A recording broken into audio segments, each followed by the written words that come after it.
Bonjour, aujourd'hui une nouvelle réflexion sur le 7e jour de Pessah. Vous le savez, le 7e jour de Pessah, c'est la traversée de la mer.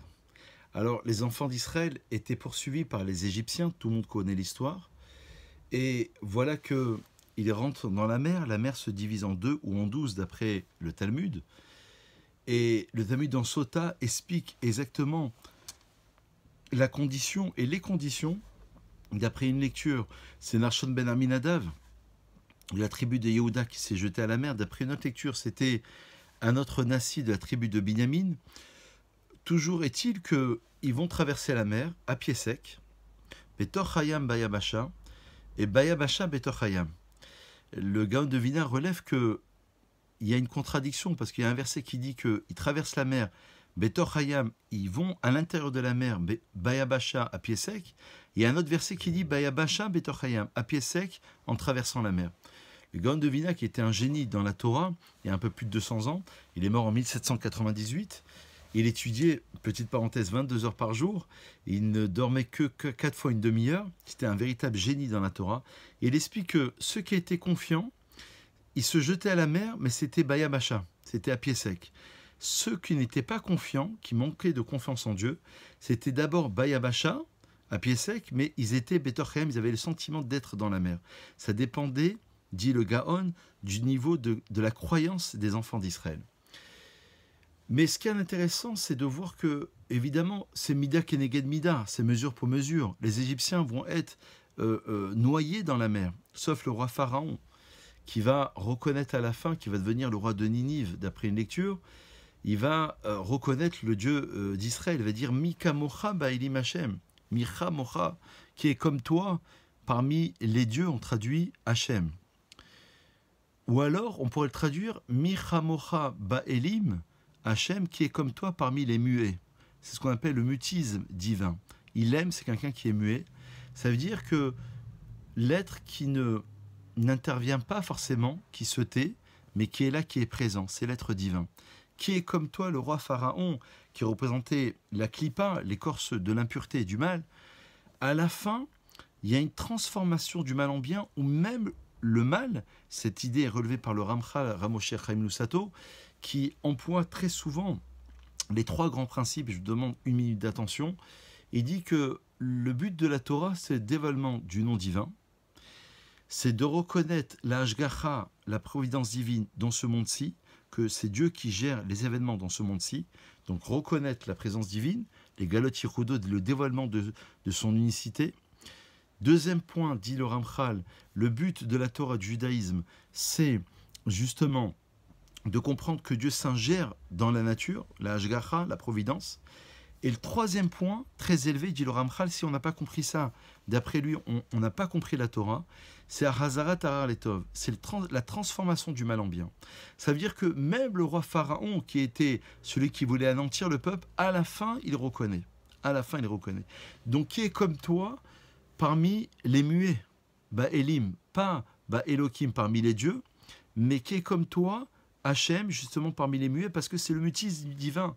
Dieu se tait, Dieu n'intervient pas forcément, il laisse le libre arbitre, il laisse l'homme pouvoir agir, mais il est là, c'est la conscience du divin. Le Ramchal va tenter d'expliquer que la déchirure de la mer, puisqu'il appelle la Créat Yamsouf, littéralement, c'est pas la traversée de la mer des joncs, c'est la déchirure. Yam, de l'infini, Souf, il cite le Zohar qui explique que c'est Sof, c'est la fin.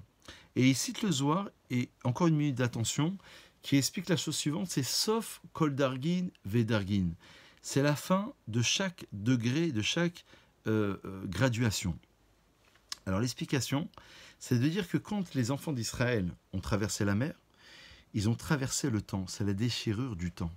Et le Ramchal fait tout un commentaire sur cette idée majestueuse, lumineuse, selon laquelle, lorsqu'on a traversé la mer, on s'est rendu compte de la portée du divin dans ce monde. Il y a un terme qu'on a déjà employé dans une autre vidéo, et un terme qui résume bien cette idée en français, c'est l'historiosophie. C'est la philosophie de l'histoire. Le Talmud va dire que même la plus petite servante n'avait pas saisi profondément la portée et la prophétie de l'un des plus grands prophètes d'Israël qui s'appelait Ézéchiel. C'est-à-dire qu'on est arrivé à un degré de prophétie inégalé. Mais plus que cela, on est arrivé à comprendre la fin à partir du début. Et donc, à partir de cela, justement, on considère que la fin est reliée au début et le début est relié à la fin. C'est ce qu'on appelle dans la Kabbalah la Malchut, qui est le dernier degré, et le Keter, qui est le premier degré, la couronne. Ça veut dire que parfois, au début, on se projette déjà à la fin. À Roet Anolad, on va lire dans les Pirkei Avot, quel est l'homme sage? C'est celui qui arrive à comprendre et à voir ce qu'il va arriver de ses actions. À partir d'aujourd'hui, il est déjà dans le futur. Et dans notre cours sur le libre arbitre, on avait expliqué que à l'échelle du divin, tout se confond. Le passé, le présent et l'avenir. Les enfants d'Israël sont arrivés à une compréhension ultime, traversée de la mer le 7e jour de Pessah, la compréhension que l'histoire avait un sens, et que l'histoire n'était pas fortuite, et que l'histoire devait nous porter quelque chose à travers les enseignements du présent, du quotidien. C'est ça la traversée de la mer. La traversée de la mer, c'est la traversée du temps. Et donc nous aussi, on doit être capable de comprendre au moins cette idée, que Yam Souf, Yam, c'est la traversée, c'est la déchirure du temps, c'est la traversée de l'infini, puisque quand on se présente devant la mer, sur la promenade des Anglais par exemple, vous avez l'impression que c'est l'horizon qui ne s'arrête jamais, c'est l'infini. Et Mitzraïm, dit le Maharal de Prague, c'est Metzar Yam. Mitzraïm, c'est l'Égypte. C'est l'étroitesse de la mer. C'est d'enfermer l'infini. Yam, Mitzraïm, vous le divisez en deux. Metzar, Yam. Metzar, c'est l'étroitesse. Yam, c'est la mer, c'est-à-dire l'infini. C'est-à-dire que le but, d'après le Maharal de Prague, de l'Égypte, c'était d'enfermer l'infini dans le fini.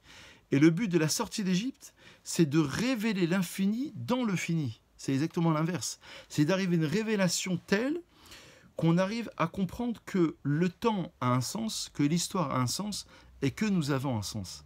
Donc ne ratons pas ce rendez-vous. Certains ont même l'habitude de faire une veillée la veille du 7e jour de Pessah, la veille de Hoshana Rabbah et la veille de Shavuot aussi, parce qu'ils considèrent, d'après la Kabbalah, d'après le Réa Kadosh, qu'on l'appelait à l'époque Tikkun Karet. On réparait une des fautes de karet, de la faute de retranchement, si on n'étudie pas, si on ne dort pas toute la nuit, si on étudie toute la nuit. Parce qu'on est dans une autre dimension d'une traversée qui nous projette en avant. Essayons de ne pas rater ce rendez-vous. Bonne réflexion et à très vite.